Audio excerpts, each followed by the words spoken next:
Salut à tous, je reviens aujourd'hui pour vous parler de la vidéo qui a un peu fait hurler les hair lovers du net. Je parle en particulier des hair lovers afro. Pour info, c'est une vidéo qui est ressortie ces temps-ci, mais elle date de 2011. Donc je vous propose qu'on la regarde tout de suite ensemble. Que ça marche. Enfin, Olivier Blaillac, directeur général de Softchain Carson, numéro 1 mondial du produit de soins pour les cheveux afro. Ah bah ça commence bien, DG de Softchain Carson, numéro 1 du produit de soins pour les cheveux afro. Je me dis que le monsieur va connaître son sujet. Donc allez, on continue. Une marque qui a été rachetée il y a 10 ans par L'Oréal. Et ça aussi, ça confirme quand même bien qu'on est sur un marché porteur. Oui, hein, on est sur un marché porteur, moi aussi je le confirme. Hein, on est une belle bande de moutons qui allons acheter les produits qu'il va nous présenter là un peu plus tard. Je me mets dans le lot, hein, j'ai bien sûr acheté ce genre de produit à une époque. Oui, c'est vrai, mais nous on existe depuis 110 ans en termes de... C'était quoi ce rire là? Je sais pas, il a fait une blague, il a fait quelque chose. Je sais pas, je comprends pas. Il faut m'expliquer. Il est dans un contexte où tout le monde est déjà acquis à sa cause. Donc voilà, c'est un peu bizarre. Bon, explique-moi la blague dans les commentaires hein, si vous la comprenez.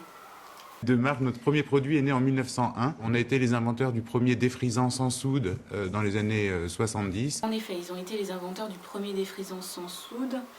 Ils ont aussi été les inventeurs en 1993 de Beautiful Beginnings. Et justement, c'est le premier kit de défrisant. Alors là, je vais citer le site de la marque. Le premier kit de défrisant spécialisé pour le cuir chevelu sensible des enfants. Donc on voit déjà un peu quelle est la cible. Et aujourd'hui, notre but, c'est de mettre sur le marché des produits sûrs qui s'appuient sur un centre d'experts qu'on a à Chicago pour le cheveu et la peau africaine. En fait, ce dont il parle là, c'est le L'Oréal Institute for Ethnic Hair. Et c'est un centre qui était auparavant à Chicago, maintenant il se trouve dans le New Jersey. Et leur but, là encore je vais citer le site, c'est d'encourager davantage la recherche pour mieux comprendre les propriétés spécifiques du cheveu et de la peau de populations d'horizons ethniques différents. Donc voilà, comprendre les spécificités, savoir un peu comment ça fonctionne. On va voir un peu s'ils sont toujours en accord avec cette vision qui est présentée sur le site. On parle. Oui, moi je suis assez d'accord, je trouve que vous avez bien résumé toutes les deux le paradoxe, c'est que la femme africaine est très coquette. La femme africaine est très coquette. Ok, je sens qu'il va nous sortir du lourd. Attendez, je sors les popcorn.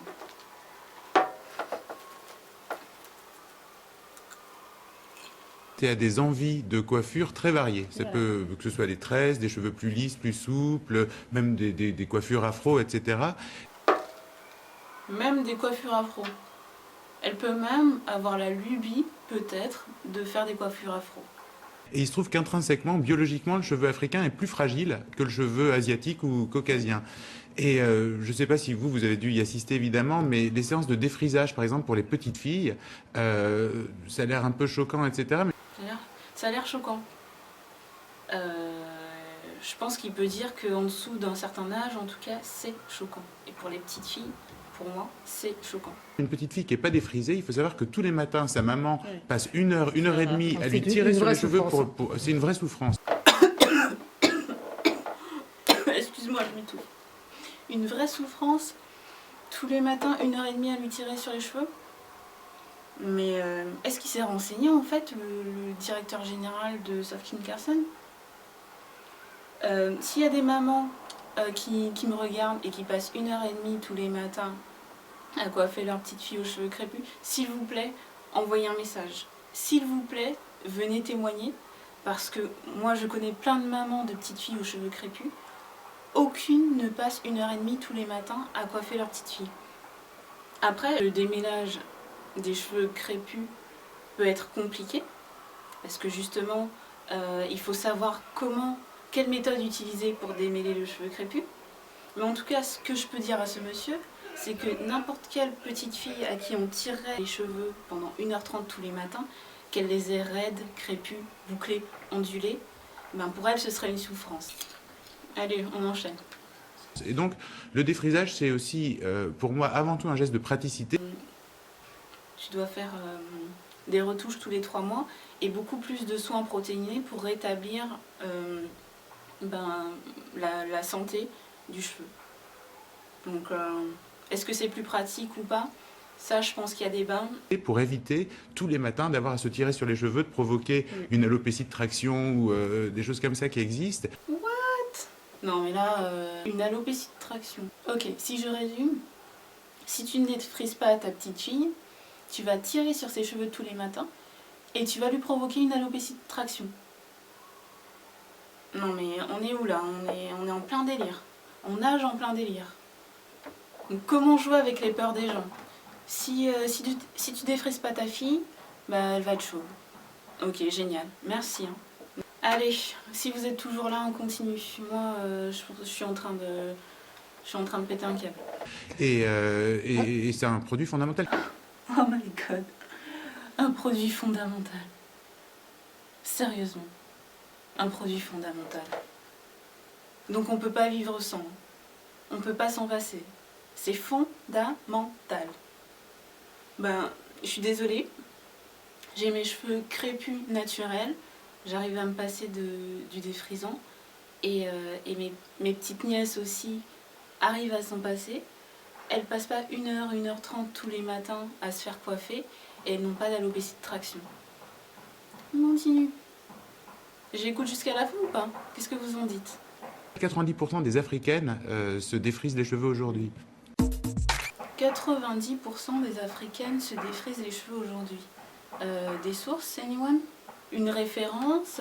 Il sort des chiffres comme ça, au doigt mouillé? Bon, enfin bref, je suis atterrée de voir cette vidéo.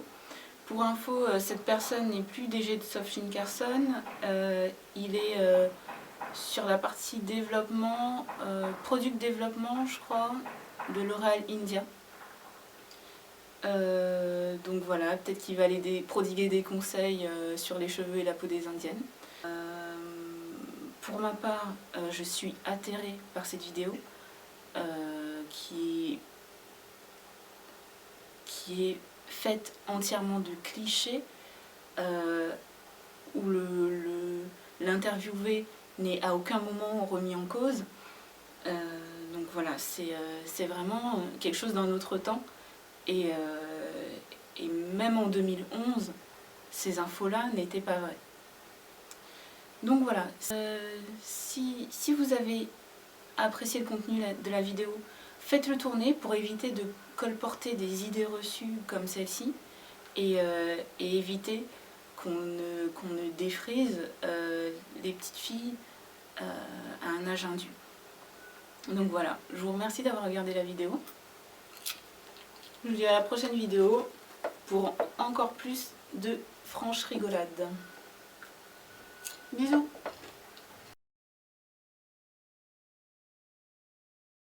Oh, non mais il est sérieux. C'est un peu gênant, non? Awkward. J'ai envie de lui jeter des cailloux. Enfin des pop-corn.